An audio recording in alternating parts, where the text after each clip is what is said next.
ناظرین، یہ وہ دور تھا جب فرعون خود کو خدا کہلواتا تھا، جب اس کے ایک حکم پر زندگیاں ختم کر دی جاتی تھیں۔ اسی محل میں ایک ایسی عورت داخل کی گئی جو پاکیزگی، نیکی اور ایمان کی روشن مثال تھی۔ حضرت آسیہ بنت مزاحم رضی اللہ عنہا وہ ایمان پر کیسے قائم رہیں؟ آئیے جانتے ہیں اس ایمان افروز، دل ہلا دینے والے واقعے کی مکمل حقیقت۔ ناظرین، حضرت آسیہ بنت مزاحم رحمۃ اللہ علیہا تاریخ ایمان کی ان عظیم خواتین میں شمار ہوتی ہیں جنہوں نے طاقت کے ایوانوں میں رہتے ہوئے بھی حق کا دامن نہیں چھوڑا۔ آپ مصر کے بادشاہ فرعون کی زوجہ تھیں، ایک ایسی عظیم ہستی جو اپنی پارسائی، رحم دلی اور نرم مزاجی کے باعث اہل ایمان میں خاص مقام رکھتی تھیں۔ جبکہ فرعون مصر کا وہ سرکش حکمران تھا جو خدائی کے جھوٹے دعوے کرتا، خود کو معبود کہلواتا اور اللہ کی وحدانیت کا انکار کرتا تھا۔ تاریخ کے مطابق اس کا اصل نام ولید بتایا جاتا ہے۔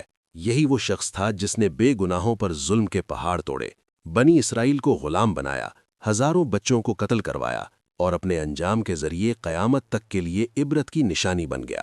نسب کے اعتبار سے حضرت آسیہ رحمۃ اللہ علیہا ایک عظیم شاہی خاندان سے تعلق رکھتی تھیں، مگر شاہی زندگی، بے پناہ دولت، محلوں کی چمک دمک اور آسائشوں کی فراوانی بھی ان کے دل میں غرور پیدا نہ کر سکی، بلکہ آپ کا دل غریبوں، مسکینوں اور محتاجوں کی محبت سے لبریز رہتا تھا۔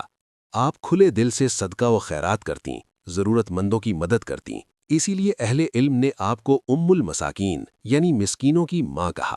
ناظرین، حضرت آسیہ کا فرعون سے نکاح کسی خوشی یا رضامندی کا نتیجہ نہیں تھا۔ نہ آپ اسے پسند کرتی تھیں، نہ آپ کے والد اس رشتے پر راضی تھے، مگر فرعون نے اپنی طاقت، بادشاہت اور جبر کے ذریعے یہ نکاح مسلط کیا۔ مگر اللہ تعالیٰ نے اپنی خاص رحمت سے حضرت آسیہ کو اس ظالم کے شر سے محفوظ رکھا۔ حضرت آسیہ کے دل میں ہمیشہ حق کی تلاش رہی اور فرعون کے ظلم، سرکشی اور بے رحمی سے وہ شدید نفرت کرتی تھیں۔ پھر وہ وقت آیا جب فرعون نے ایک ہولناک خواب دیکھا۔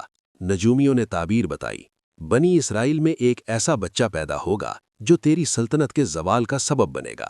یہ سن کر فرعون خوفزدہ ہو گیا اور اس نے حکم دے دیا کہ بنی اسرائیل میں پیدا ہونے والے ہر لڑکے کو قتل کروا دیا جائے۔ یہیں سے شروع ہوتا ہے حضرت موسیٰ علیہ السلام کی ولادت کا عظیم واقعہ۔ اللہ کے حکم سے حضرت موسیٰ علیہ السلام کا حمل مدت تک پوشیدہ رہا۔ جب ولادت ہوئی تو اللہ نے اس بچے کے چہرے میں ایسا نور رکھا کہ دیکھنے والے حیران رہ جاتے۔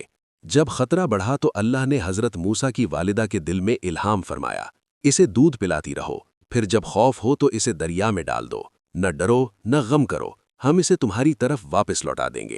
یہ ایک ماں کے لیے سب سے کڑا امتحان تھا، مگر اللہ کے حکم پر عمل کرتے ہوئے انہوں نے اپنے لختے جگر کو ایک صندوق میں رکھا اور دریائے نیل کے حوالے کر دیا۔ وہ صندوق لہروں میں بہتا ہوا فرعون کے محل کے قریب پہنچا۔ جب صندوق کھولا گیا تو حضرت آسیہ کی نظر جیسے ہی اس نورانی بچے پر پڑی، ان کے دل میں بے اختیار محبت جاگ اٹھی۔ قرآن کہتا ہے، یہ میرے اور تیرے لیے آنکھوں کی ٹھنڈک ہے، اسے قتل نہ کرو۔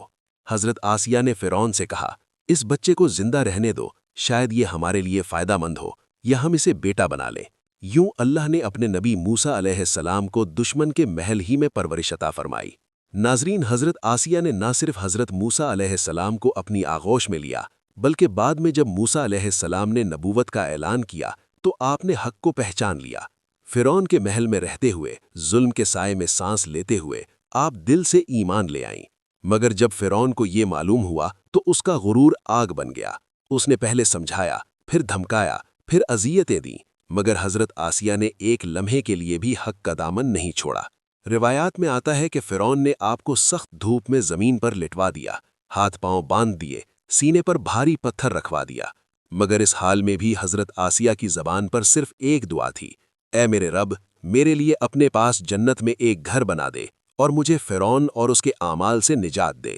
اللہ تعالیٰ نے ان کی دعا قبول فرمائی اور حضرت آسیہ رضی اللہ عنہا نے دنیا کے محل چھوڑ کر جنت کا محل خرید لیا۔